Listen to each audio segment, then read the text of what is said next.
Bonjour et bienvenue sur le nouveau podcast de Clap Français.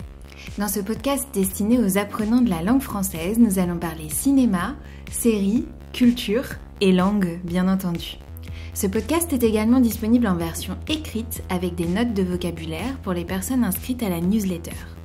Et tu peux simplement t'inscrire à la newsletter grâce au lien en description de ce podcast. Très bonne écoute et très bon visionnage de films et de séries francophones. You speak very good French? Yes. My flowers are beautiful. De l'or. The burger. I will recommend the burger. Aujourd'hui, nous allons parler d'un film québécois qui a fait sensation cette année. Il s'agit de Simple comme Sylvain, réalisé par la talentueuse Monia Chokri, qui a entre autres remporté le César du meilleur film étranger en 2024. Monia Chokri, vous la connaissez sûrement en tant qu'actrice dans les films de Xavier Dolan, mais on la découvre de plus en plus en tant que réalisatrice pour notre plus grand plaisir. Avant Simple comme Sylvain, elle nous a offert des œuvres comme Babysitter et La femme de mon frère. Babysitter est une réflexion sur la maternité et la féminité dans un monde qui se dit féministe. Tandis que La femme de mon frère explore plutôt l'amour fraternel et les dynamiques familiales. Simple comme Sylvain nous raconte l'histoire de Sophia, professeure de philosophie spécialisée dans l'étude de l'amour chez les philosophes. Sophia mène une vie bourgeoise et bien rangée avec son mari, tous deux ancrés dans un milieu intellectuel supérieur. Le couple achète un chalet en campagne et engage Sylvain, un artisan local, pour faire des rénovations dans ce chalet. C'est Sophia qui est chargée de rencontrer Sylvain pour la première fois. Et lors de cette première rencontre, sous la pluie et l'orage, un contexte définitivement sorti d'une comédie romantique, Sophia et Sylvain entament une relation passionnelle. On pourrait dire, avec un petit jeu de mots, que c'est un coup de foudre. Cette passion charnelle et presque animale pousse Sophia à remettre en question son mariage et à envisager un futur avec Sylvain. Ce que j'ai trouvé fascinant dans ce film, c'est la manière dont Monia Chokri capture le désir féminin. Les scènes d'amour sont filmées avec une vraie sensibilité et offrent un regard féminin unique sur l'intimité.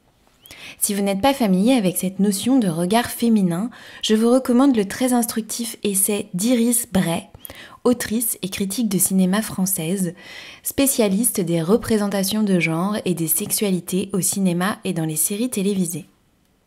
Mais revenons-en à nos moutons, ou plutôt à nos tourtereaux.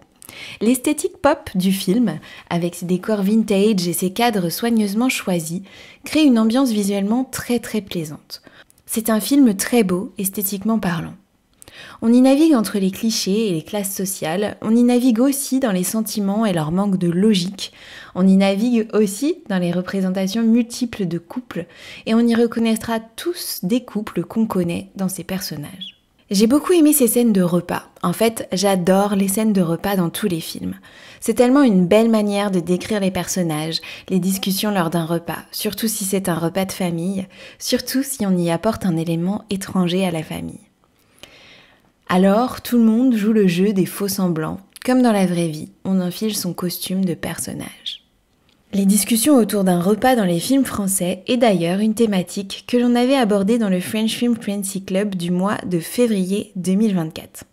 Avec les membres du club, on avait adoré ce sujet et on avait remarqué que la plupart des films français et étrangers utilisent ces moments de repas pour installer des discussions clés de l'intrigue.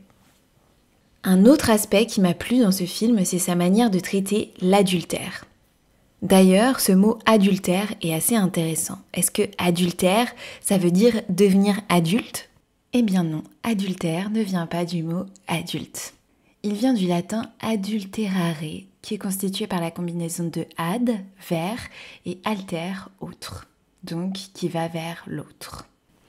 Je dois dire que j'en ai un peu marre que dans 80% des films mettant en scène un couple de longue date, l'homme va voir ailleurs. Il trompe sa femme et elle tombe des nues. Vraiment, ça commence à me fatiguer. Et pour deux raisons.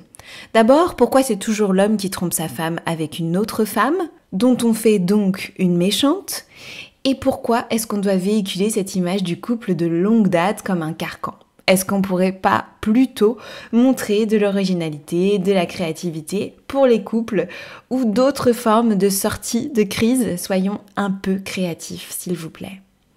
Simple comme Sylvain pose surtout des questions profondes sur le mariage, le couple, les classes sociales et le véritable sens de l'amour.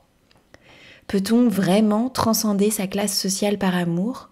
L'amour peut-il être seulement charnel ou seulement intellectuel ?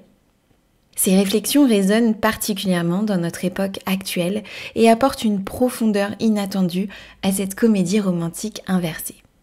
Une question que je me suis souvent posée et que je continue à me poser, c'est: peut-on aimer et décider de former un couple avec quelqu'un qui porte des valeurs politiques opposées aux nôtres ? C'est une question qui m'a toujours fascinée et n'hésite pas à me dire ce que tu en penses. On doit aussi souligner dans ce film les performances des acteurs. Ils apportent une authenticité et une intensité qui rendent l'histoire encore plus captivante. Par contre, je recommande vivement d'utiliser des sous-titres si vous n'êtes pas familier avec le français québécois, car le film utilise des expressions et un accent qui peuvent être difficiles à comprendre pour certains. Tu l'as sûrement compris si tu es arrivé jusqu'ici, Simple comme Sylvain est un film que je recommande chaudement. C'est une comédie romantique avec une réflexion profonde sur les relations humaines et les classes sociales. Il est réalisé avec intelligence et sensibilité. Disponible en VOD, c'est donc une œuvre à ne pas manquer pour les amateurs de cinéma de qualité, et Monia Chokri est définitivement une réalisatrice à suivre de près. C'est fini pour cet épisode. Je te rappelle que tu peux télécharger la transcription de l'épisode avec des explications de vocabulaire en t'inscrivant à la newsletter de Clap Français. Et puis tu peux nous retrouver sur les autres réseaux sociaux, YouTube, Instagram, pour continuer à apprendre le français avec des films et des séries. Je te souhaite un très bon visionnage de films, de séries et bonne continuation avec ton français.